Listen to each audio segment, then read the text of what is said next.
ગુજરાતમાં આગામી 4 દિવસ ભારે વરસાદની આગાહી. છેલ્લા 24 કલાકમાં 232 તાલુકામાં વરસાદ.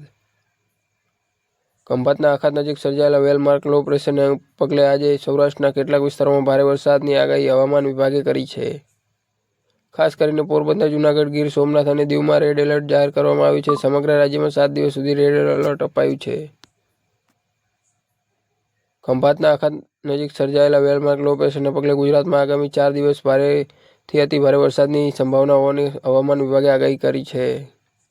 હવામાન વિભાગે સમગ્ર રાજ્યના દરિયાકાંઠે 3 નંબરનું સિગ્નલ લગાવવામાં સૂચના આપી છે. માછીમારોને આગામી 5 દિવસ સુધી દરિયો ન ખેડવા સલાહ આપવામાં આવી છે. આજે સવારે 6 કલાક પૂરા થતાં 24 કલાક દરમિયાન રાજ્યના 232 તાલુકામાં વરસાદ વરસ્યો છે.